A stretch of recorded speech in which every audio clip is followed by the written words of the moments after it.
Dito ako nakaupo. Ah, Ito yung buhay ko na nagbago. Pero thankful pa din ako kay God dahil hindi niya ako pinabayaan. Nandyan siya. Ako nakaupo dahil kumakain ako. Mamaya-maya higa na naman ako dahil hindi ko kayang tumagal sa pag-upo dahil sa kalagayan ko. At ito yung lupit ko na hawakan ko kapag hihiga ako at uupo. At nilagyan ko lang din ng unan dahil dito sa may kilikili ko para hindi siya masakit.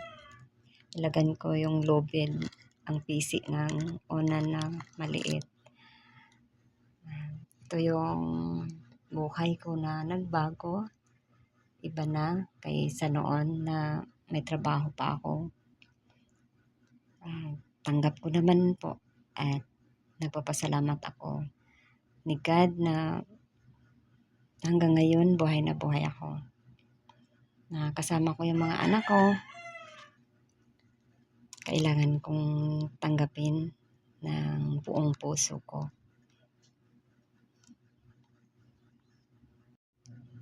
Nandito lang sa gilid ko yung mga kailangan ko na gamitin.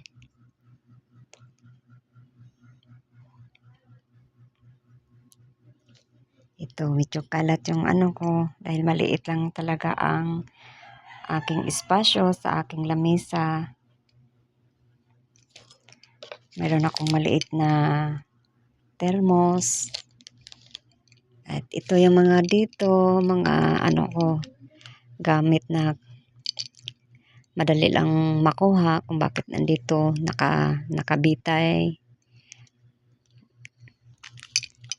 At yan yung ceiling fan ko, sobrang init.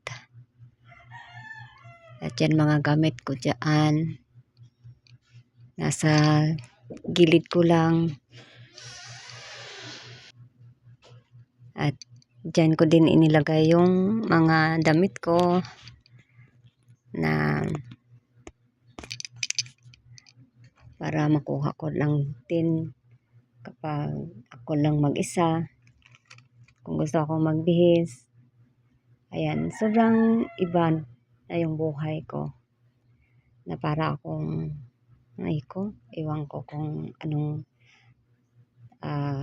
klaseng buhay to. Basta importante na buhay ako. Nagbago man yung lahat. Yung buhay ko, nawala yung trabaho ko. Nawala din yung pangarap ko sa buhay ko para sa mga anak ko. Pero kailangan kong tanggapin na ang mga anak ko na ang magpatuloy sa mga pangarap ko para sa kanila.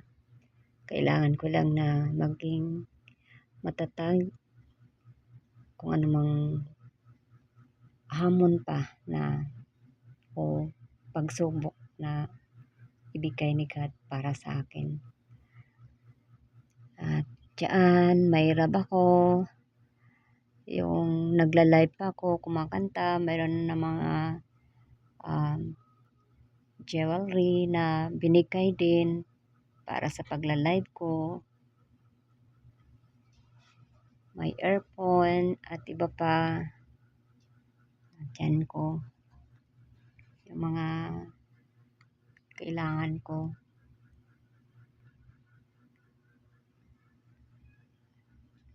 Siguro sa iba nangyari, dito nila matanggap lalo na kung nasa karangyaan sila tapos biglang nawala lahat. Di ko alam kung kakayanan nila tong nangyari sa akin. At di ako mahiya yung yung lalagayan ko ng kapag iihi ako, dyan lang din sa tagiliran ko. Yung may balde, yan, dyan nilagay. Pero hindi yan mabaho dahil inalagaan din ng mga anak ko. Para hindi parang na maka ano ako ng baho sa sarili kong ihi.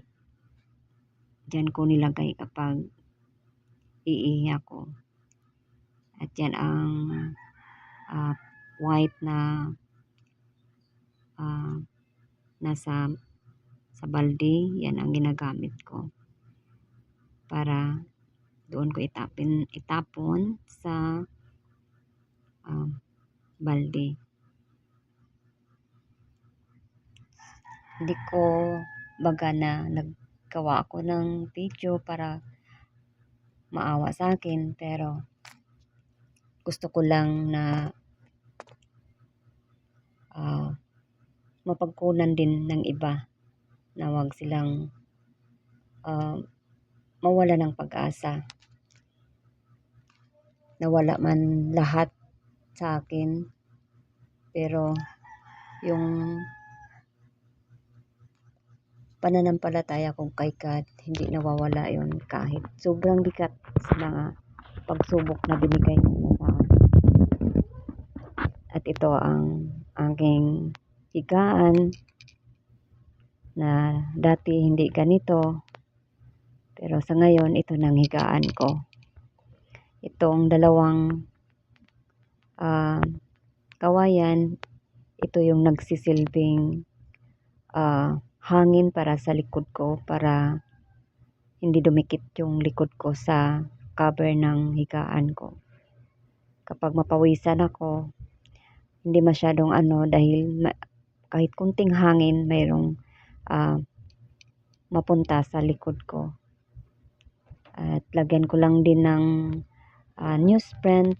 Kapag mayroong newsprint, ilagay ko dito para doon sa newsprint mapunta yung pawis ko. Kahit masakit sa likod itong kawayan, pero tiniis ko dahil ito lang yung nagsisilbing paraan din na hindi ako mas lalong magkasakit. Dahil di ako makatagilid na mag-isa, kailangan na alalayan ako or may mag-assist sa akin. Ito yung buhay na habang buhay din ako na di makalakad. Higaan o upo na lang kapag matapos na akong kumain.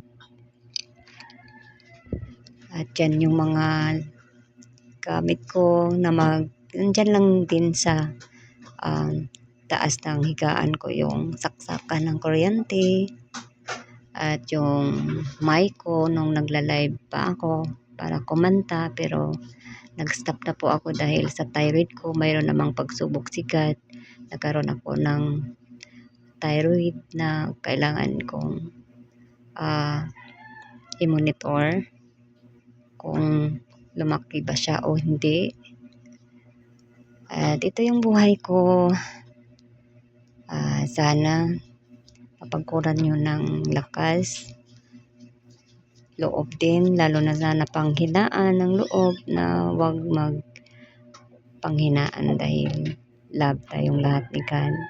Kung ano man pagsubok, darating ang panahon na ibigay ni God kung anong ating hinihiling sa Kanya.